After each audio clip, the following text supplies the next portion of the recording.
అమ్మా, ఈ రోజు నాకు హాలిడే కదమ్మా, పార్క్ తీసుకెళ్ళొచ్చు కదమ్మా. ప్లీజ్ అమ్మా, ప్లీజ్. నేను పార్క్ తీసుకెళ్తే పని అంతా ఎవరు చేస్తారు? ఇంకా ఇంట్లో బోల్డంత పని ఉంది. డాడీని తీసుకెళ్ళమని వెళ్ళి.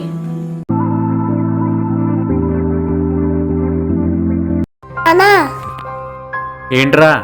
పార్క్ తీసుకెళ్ళినానా? అమ్మ తీసుకెళ్తలేదు, నువ్వేనా తీసుకెళ్ళినానా? రేయ్, నాకు వారానికి వచ్చేది ఒక్కరోజు సెలవు.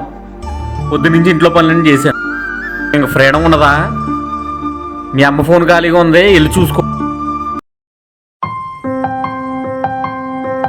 కళ్ళు మంటలు వచ్చేస్తున్నాయి.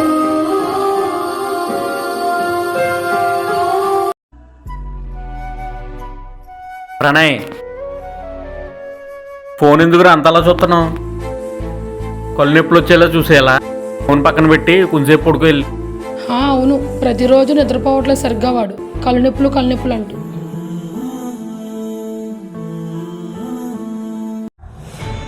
నాకు అసలు కళ్ళు నొప్పి రావడానికే కారణం ఎవరో తెలుసా? నువ్వు అమ్మే. నేను రోజు స్కూల్కి వెళ్తాను, సాయంత్రం రాలేను, హోంవర్క్స్ రాసుకుంటాను. సండే ఒక రోజే కదా నా సెలవు, ఒకరోజు కూడా ఎక్కడికి తీసుకెళ్ళరు. మిమ్మల్ని అడిగినా సరే పార్క్ తీసుకెళ్తే నేను ఇలా ఫోన్ చూస్తూ అలసి ఉండదు కదా నాన్న. రోజంతా నేను ఫోనే చూస్తున్నాను.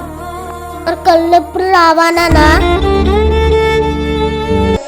అంతా మీ దగ్గర పెట్టుకుని నన్ను అంటారేంటి నాన్న?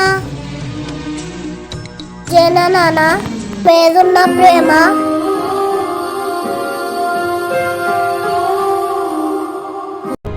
మీ స్వార్థాల కోసం పిల్లలకు సమయం ఇవ్వకుండా వాళ్ళని టీవీలకి ఫోన్లకి ఎడిక్ట్ అయ్యేలా చేయకండి. వాళ్ళతో స్పెండ్ చేసే కొంచెం టైం కూడా ఇలాంటి వాటికి దూరంగా ఉండేలా చేస్తాం.